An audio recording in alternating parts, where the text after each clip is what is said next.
Et yo tout le monde, on se retrouve pour une nouvelle vidéo, donc cette fois-ci sur un build de dextérité foi. Alors, on va attaquer tout de suite les statistiques et ensuite je vais vous expliquer pourquoi ce build est super cool. Donc je suis sur une base de vagabond, c'est une base que je prends sur à peu près tous mes builds, parce que ça reste plutôt standard, et comme on essaie toujours, la plupart de mes builds sont pour l'instant au niveau 138, ça me permet d'avoir le plus de vie au départ, le moins d'intelligence, foi et ésotérisme. Donc c'est une bonne base, plutôt solide, pour faire les builds que je fais pour la plupart du temps. Il y a des exceptions, notamment pour sorcier, ou si vous voulez vous spécialiser beaucoup plus en foi, c'est peut-être mieux de partir sur une base avec plus de foi. Donc 55 en vigueur, c'est plutôt standard pour un niveau 138, on essaie toujours de se rapprocher le plus possible des 2000 points de vie. 15 en esprit, j'aurais aimé un petit peu plus, mais notre niveau 138 ne nous permet pas d'en avoir extrêmement beaucoup, et ce serait au détriment d'autres stats comme la dextérité ou la foi. Donc 22 en endurance parce que notre armure est relativement légère, on va pas utiliser des armes qui sont extrêmement lourdes, c'est les armures de chevalier. Donc ici on est sur la variante de l'arbre sacré, donc qui possède plus de résistance sacrée. L'armure de chevalier est un peu spéciale parce qu'il y en a beaucoup de variantes. Et à chaque fois, on a une résistance spéciale, notamment l'armure des lions rouges a un petit peu plus de résistance feu, mais elles s'équivalent toutes, malgré que celle-ci se chope à la toute fin du jeu, ça reste accessible par exemple avec une armure de lion rouge. 20 en force, ça c'est uniquement pour les prérequis de mes armes et donc plus principalement l'espadon du déicide.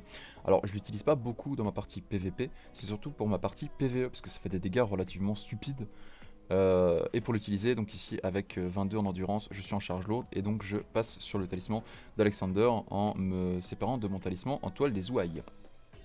Donc 54 en dextérité, ça va être notre statistique principale, parce que beaucoup des armes dextérité foi n'ont pas de scaling foi. Par exemple la lame rocheuse des dragons, si on veut quand même faire des dégâts corrects avec, il nous faut plus de dextérité que de foi. Par exemple ici sur l'épée en alliage, même si elle a un très bon scaling en foi, on a quand même un AR qui est très très propre de 773 tenu à deux mains, sans le buff. Avec le buff on va monter plus haut, mais je vais y revenir plus tard. Donc 9 en intelligence, c'est le minimum quand on commence vagabond. 37 en foi, alors ça c'est pour quand même faire quelques dégâts avec nos incantations. J'aurais pu monter à 40, mais ça aurait été au détriment de la dextérité. Et faire un build peut-être 40-40, c'est pas ce qui est visé. Si vous êtes plus sur les incantations dans ce type de gameplay, vous allez monter plus la foi. Et si vous êtes plus corps à corps comme moi, vous allez plus monter la dextérité. Et donc 7 en ésotérisme, c'est de nouveau la statistique minimum quand on commence vagabond. Alors, je vais vous expliquer un petit peu les armes. On est sur surtout 2 ou 3 armes principales. Je vais surtout beaucoup jouer avec la lance arborescente, parce que au-delà du fait d'avoir un très bon scaling et un AR de 742, c'est une des rares armes en pierre de forge normale qu'on ne peut pas modifier la cendre de guerre. Et ça nous permet des trucs relativement cool, comme par exemple, on peut la buffer. Et là, ça va nous donner un AR quand même très très propre de 884. Pour une grande lance, c'est plutôt cool. Alors j'en ai pris deux, mais mettre les deux me met en charge lourde, donc de nouveau swapper sur le talisman d'Alexander si vous voulez. En arme secondaire aussi, donc on a l'épée en alliage qui a un très très bon AR quand elle est buffée. On est sur 863 aussi, c'est très solide.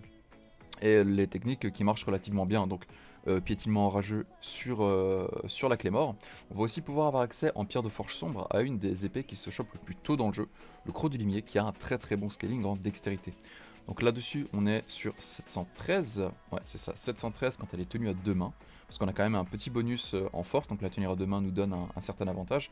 Et de nouveau, si on la buff avec notre incantation de foudre, tenue à une main, ici on est sur 834, donc c'est quand même un build qui fait relativement mal. Alors l'avantage comparativement aux forces foi, c'est qu'on va avoir accès aux armes donc, qui se scale sur la dextérité.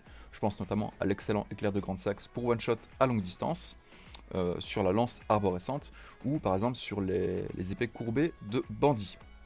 Alors les épées courbées de bandit c'est plus côté dextérité, et si vous voulez jouer la même chose en épée courbée côté force, plutôt favoriser les épées courbées d'hommes bêtes qui ont un scaling naturel en force.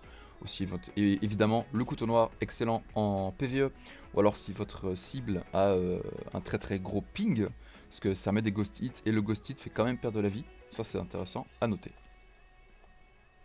En vrai je pourrais vous parler pendant 10 minutes des armes, à quel point elles sont toutes géniales. Mais le plus gros avantage du build de dextérité, donc c'est qu'on va être sur principalement 3 possibilités. Donc un build de style paladin, c'est un petit peu celui que je vais jouer. Un build vraiment centré extrêmement incantation, donc tout ce qui est dégâts sacrés avec par exemple l'épée en alliage, la lance arborescente ou juste les éclairs, hein, donc par exemple la bénédiction, la foudre ciblée, tout ce qui est éclair des dragons anciens ou lance de foudre de glace, ça marche très bien si vous investissez suffisamment en foi. Et donc on a la possibilité ici aussi en dextérité, dextérité foi de jouer tout ce qui est flamme noire. Donc je ne l'ai pas mis ici, mais ça reste très très efficace. Donc je l'avais dit sur la vidéo de force foi. Donc c'est un build qui marche très bien en PvE sur les ennemis avec énormément de vie. Je pense notamment au géant de feu qui a une résistance feu, mais les flammes noires lui font quand même très mal. Ou Placide Usax. Ça lui fait très mal aussi, les flammes noires. Alors, flammes noires, ça marche un peu moins en PvP, dû à leur... c'est facile à esquiver finalement, hein. Tout ce qui est flamme noire, l'espadon du ici, de la cendre, elle claque à retardement. Alors si vous touchez, par contre, c'est dévastateur, hein, mais il faut quand même réussir à toucher.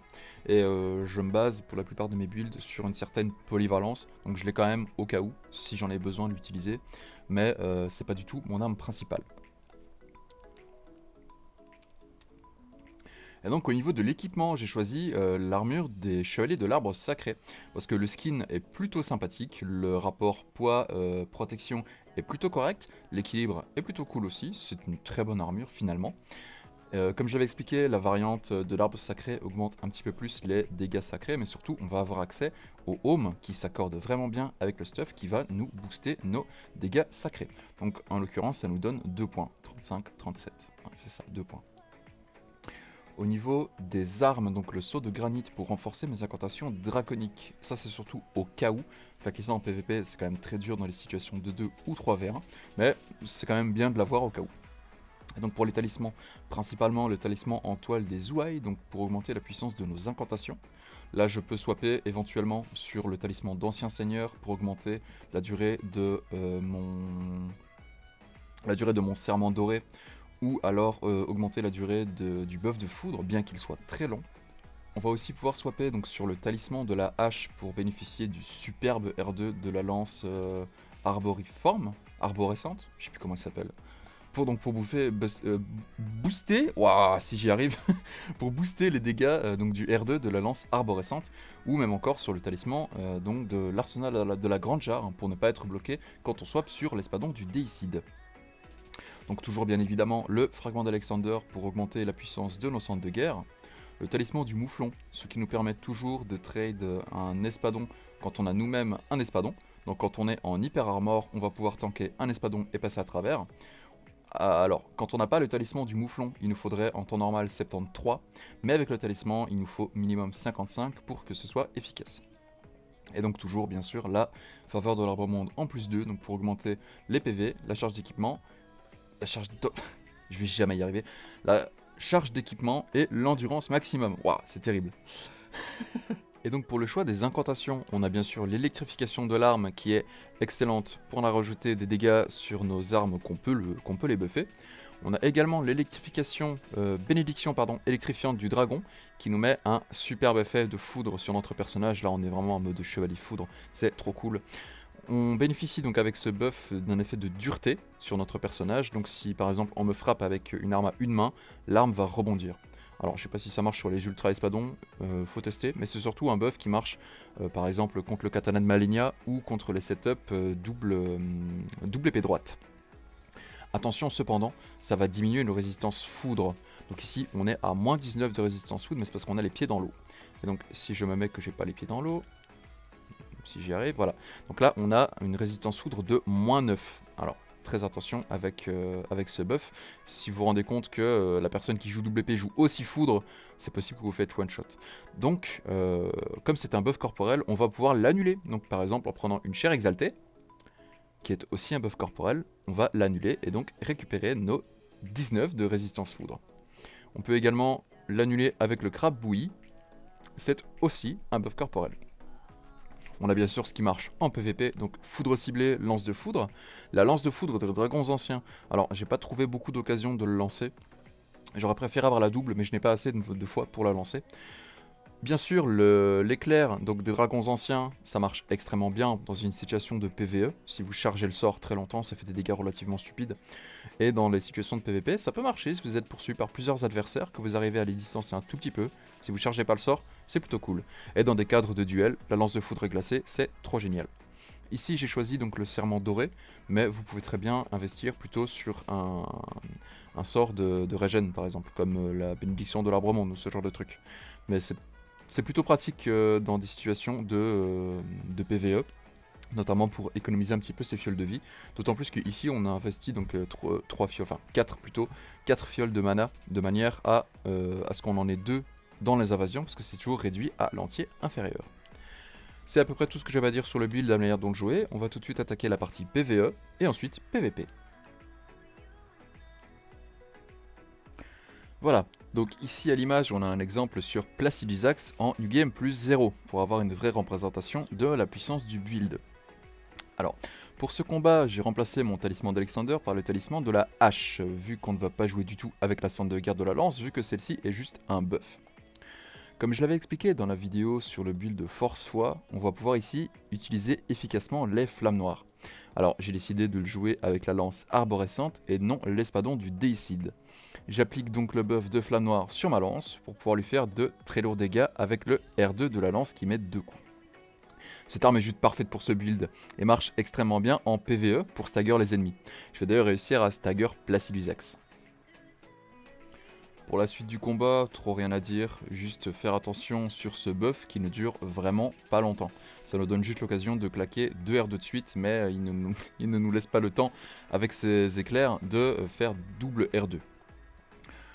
C'est un build qui marche relativement bien en PvP, mais aussi en PvE. Ça offre une très grande polyvalence et nous permet d'utiliser énormément de choses, tout en restant relativement efficace.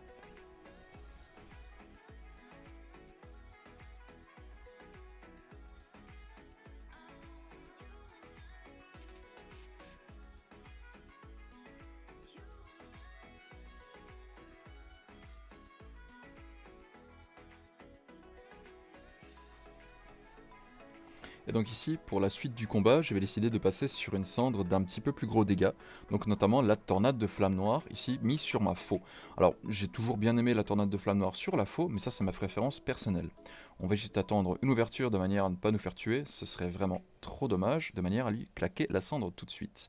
Voilà.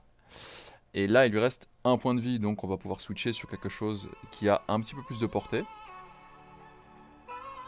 Là, il est un tout petit peu trop loin. Et voilà, impeccable. On attaque donc maintenant avec la partie PVP.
from the start, chained to our past. We had closed hearts. We are breaking free. It's just you and me. We might fall apart, but we're running away with our hearts.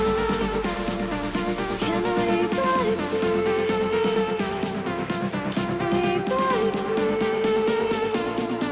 Can we break free? Can we?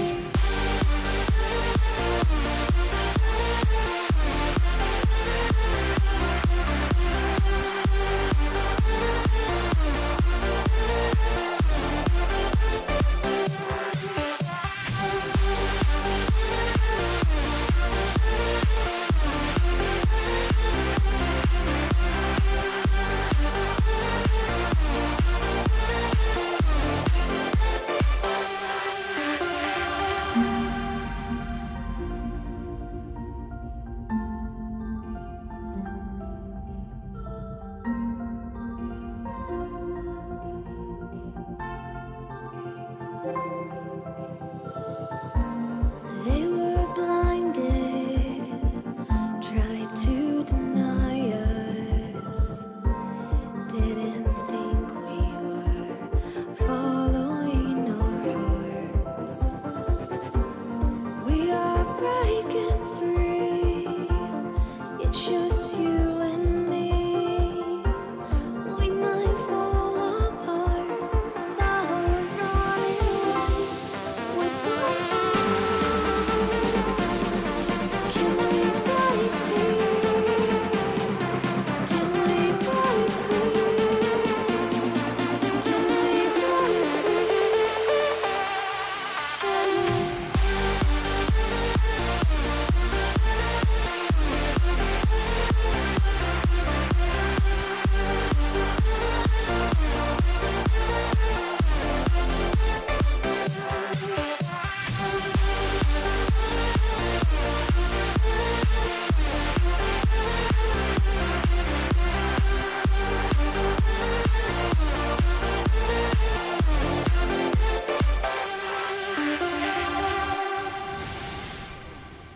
Oh les dégâts. Bien joué.